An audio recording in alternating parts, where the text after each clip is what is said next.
everyone, this is Evangelia Papadopoulos, your realtor with Keller Williams Real Estate in the Lehigh Valley. Today we are truly honored and very pleased to have with us Mr. John Heitzenrater. He is the headmaster of the newly established St. John Chrysostom Academy School that is located in Bridle Path in Bethlehem. Welcome. Thank you for having me. We appreciate that you take time out of your busy schedule to be with us today and to tell us a lot about the school. It's an absolute pleasure. Thank you. Thank you. So please tell us a little bit about yourself. So I am a teacher by trade. I've been teaching now, it's almost my 20th year in teaching.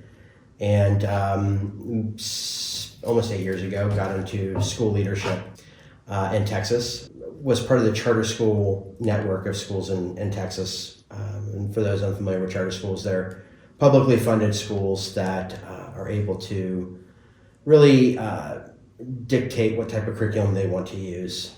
And in the winter of 2021, I was approached by my mentor who hired me for my first teaching job all those years ago and said, we're in the process of starting a classical Orthodox Christian school in the Lehigh Valley of Pennsylvania, and we need a leader. And the first question that I asked is, where's the Lehigh Valley? And he explained that it was an area north of Philadelphia and about 80 miles from New York City. And the first comment that I said to him was, there's no way that they're going to move a guy with a big family like mine across the country to start a school. And he just kind of chuckled. He said, send me your resume. And so I did and ended up flying up. And when I came to the area, I ended up falling in love with it. You can look out every day and see beautiful things. So I called my wife and said, I think that this is what we are supposed to do, and packed up the family and moved up here and got to work on starting a school. And it's really difficult. I mean, talked a little bit about your family before. It's really difficult to move a family of 11 children, as you shared with us. So some teenagers, some older. It's tough. It was a transition. Yes. It was a transition, and I think that one of the beautiful things about Orthodoxy, the kids were allowed and immediately invited to get involved in Goya and things like that at the local churches. And when you're the guy coming up to start a school, you're instantly part of a community. Correct. And that has been the community, the Big C community has been very, very inviting for our family. That's wonderful. We are certainly happy to have you here in the community. And tell us a little bit, who's St. John Chrysostom? Originally we were the St. Constantine School of the Lehigh Valley. Mm-hmm. And at the very beginning of the project, the board that was founding and setting up the school had gone into talks with another organization and had settled on this name of St. Constantine Academy. Long story short, when I came on board, there was not really a formal relationship that was happening with that other organization. So we prayed about it, and the name that kept coming back in the give us your suggestions was St. John, particularly St. John Chrysostom. We picked St. John Chrysostom ultimately for a number of different things, not the least of which was his attachment to education. He's one of the greatest preachers in the history of the church. I mean, his name, Chrysostomos, is golden mouth. Correct. So it seemed a fitting name, a fitting patron for an Orthodox Christian school. And it allowed us to really focus on that, ideas and words have meaning, Sure. that, there are real things, that there is objective truth. Because St. John Chrysostom was somebody who was very, very good in his defense of the faith and in his explications of various things in the church and what those things meant. Correct. Does St. John Chrysostom Academy have a mascot? We do. We are the Griffins. Oh, that's... And we chose the Griffin because a Griffin is both a lion and an eagle. Mm-hmm. And it is representative of the two natures of Christ, both his human and divine nature. Oh, that's great. So, and then we also have a house system that each house is dedicated to an evangelist, which is also a winged creature. Mm-hmm. So everything is beautifully tied together. Yes, mm-hmm. Yes. As I understand from the website, St. John Chrysostom Academy education is based on truth, beauty, and goodness. Can you elaborate a little more on that, and what does it look like on a practical level, Sure. teaching in the classrooms? Sure. So truth, goodness, and beauty are transcendental. So they're these kind of ideas that float up there. We can look at something and say that's true, or we can see something and say that's beautiful. But in education, it is a process of, we are kind of born into a world in which everything in our mind is mush. And our parents are, when we're little, they're correcting us and don't touch that, and you say it like this. But for us, all true education leads to a knowledge of Jesus. It leads to a knowledge of Christ. So in our studies, for us, the incarnation is the central event of human history. Everything leads to it, everything flows from it. In an educational setting, we want kids to understand that when something is true, it is true because of its relationship to something that is factual, that there are degrees of truth, and not all truth is complete, Right. but Christ is complete. Correct. And when you're searching for truth, then that is reformative in us. That helps us change who we are, because we're not perfect. In a school environment, whether it's a public school or a private school or a classical school, those environments exist to allow a child to grow into a mature adult. So that's where the goodness comes in. No child grows up and says, I'm going to be a bad person when I grow up. Right. They want to be a good person. They want to be contributing. Maybe their reasons for doing things are not virtuous, but everybody does something because they want to choose something good that they see as good. So for us, we are trying to expose students to as many good things, as many good thoughts, as many good processes as possible, to give them basically an arsenal of tools Right. that they can then go out into the world. And then all those things together help us to appreciate things that are beautiful. To be able to recognize something that is objectively beautiful and its relationship to being good and also being true. That is absolutely wonderful. I totally agree with everything you said. And you touched a little bit on it, but how does this classical education compare to Bible schools or private schools or Catholic schools or even Montessori schools? Yeah, so I think that, for us, it's an emphasis on the tradition. And when I say the tradition, I'm talking about tradition with a capital T. All schools read books. Right. For us, there is a canon of texts and books that we draw from that we would consider great books. Okay. The best literature, things that every educated human being up until 100 years ago would have read. And we read these things because they have true things in them. They also have things in them that are false, and we read them to show us what is false. Right. We don't believe in necessarily banning books here. For us, we read difficult things. So there's an emphasis on great books. There's also an emphasis on conversation and having Socratic discussion and putting ideas out there and questions out there to students to get them to wrestle with things that are difficult. We are not in the business of I think that the perception of classical education is that it's just somebody standing up and lecturing and people taking notes, and that is not what we are about. There are lectures and our kids do take notes, but it's more getting students to think on their own, to be able to develop an argument about something. An argument that you and I may not agree with, but they have used logic and rhetoric in order to present a coherent argument. And, it was Aristotle, I believe it was Aristotle who said that, the sign of an educated mind is one that can think about something and reject it. And I think that's what makes us different. There are a lot of good teachers out there that are not in classical schools. There are a lot of good schools out there that are not classical. I don't, having been in the charter school world and the public school world, I'm very hesitant about criticizing how other schools do it. Of course. But for us, we do education the way that we believe education was always done. and it's not a new fad. It's not something that one group of researchers says this works. This is from the beginning of time to now. This is that body of knowledge. So if I understood correctly, and maybe I have not, but it seems to me that you're saying guide young persons to actually have the wisdom to make decisions for themselves. Bingo. Okay. That's it. St. John Chrysostom Academy is a school that is an Orthodox school. Mm-hmm. So why would a non-Orthodox student benefit from this type of education?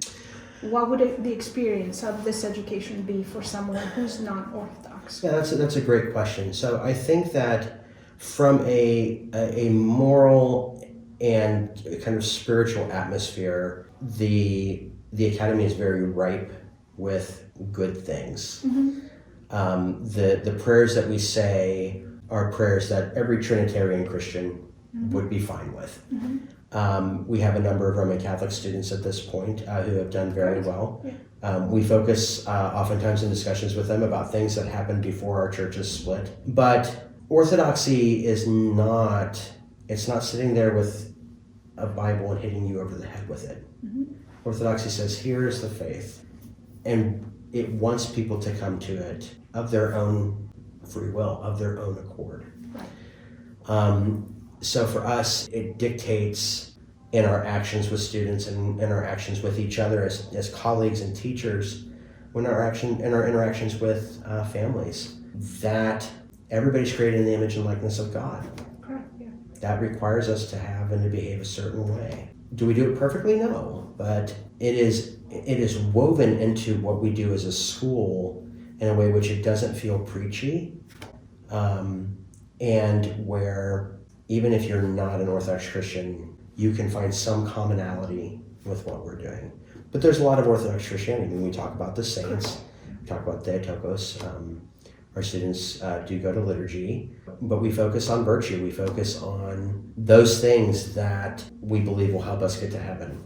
So today we talked about humility, and what does that mean in the prayer of St. Ephrem, because we do the prayer of St. Ephrem as part of our Lenten prayer rule. But are the kids walking around with little halos over their head? No, they're normal kids. They're kids.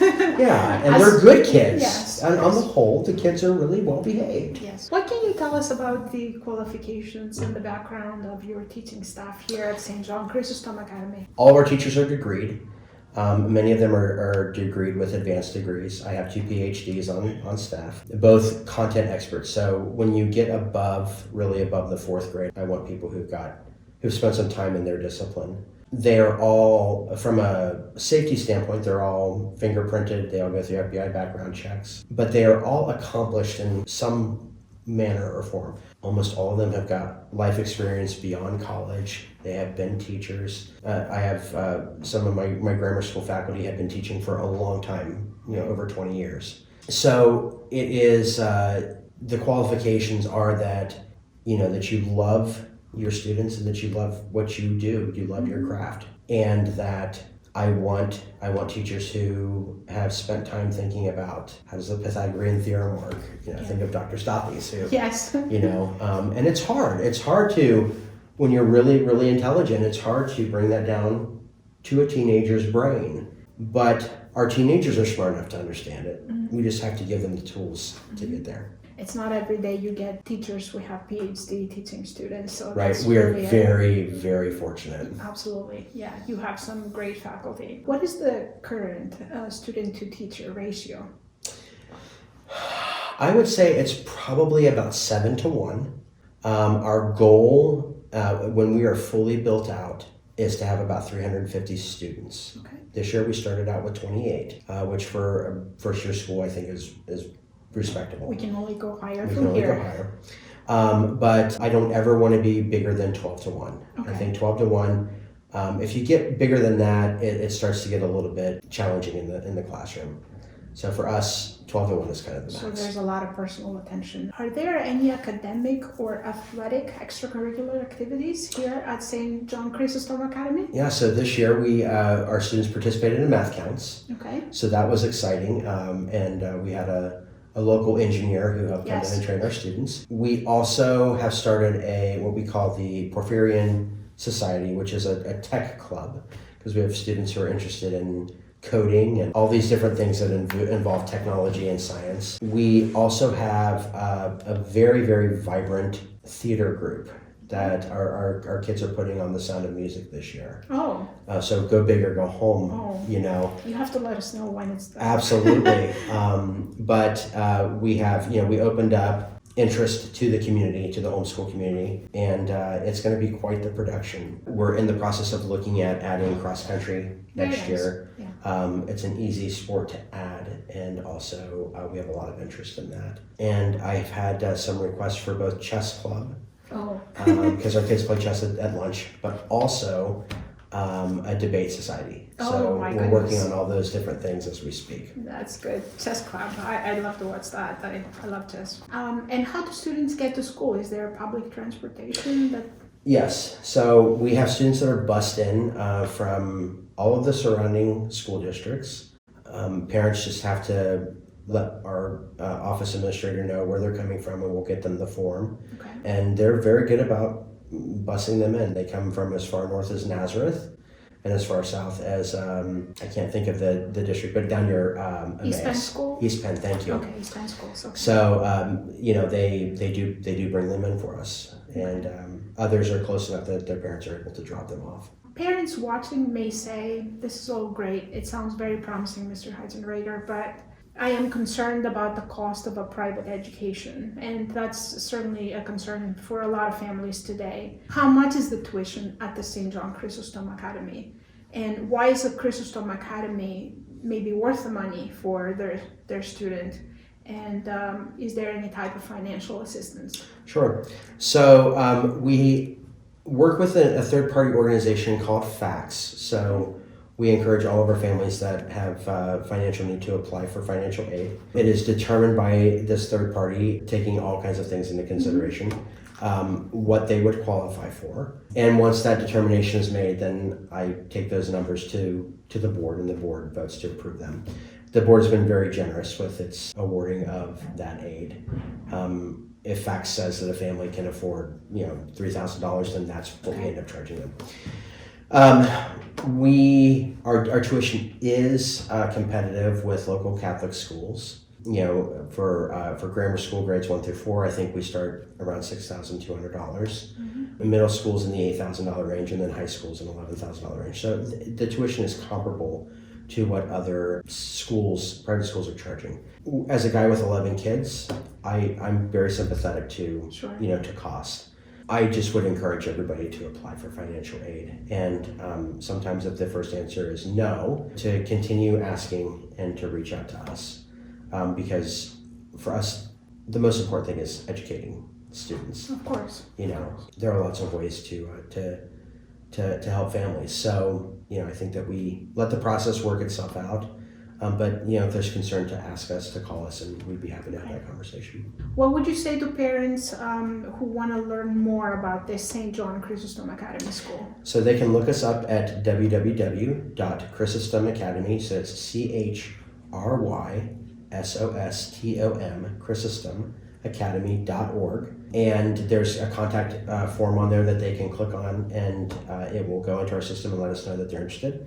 They can also email me at the letter J and then my last name, which is long, so I'm going to apologize now. So it's JHEITZENRATER at chrysostomacademy.org. So jheitzenrater at chrysostomacademy.org. And I'm usually pretty quick about answering emails. So yes, okay. I actually was asking my youngest daughter how to pronounce your name, because I didn't want to mess it up, and she said, "Haha, payback time for all the Greek names." It's true. It's true. Mr. John Heitzenrater, thank you so much for presenting us with all the facts about St. John Chrysostom Academy today. My pleasure. Thank you for having me. That was a wealth of information for all of us. To our viewers, if you have school-aged children, please consider this type of classical education at the St. John Chrysostom Academy, located on Bridle Path, Bethlehem and check out the website.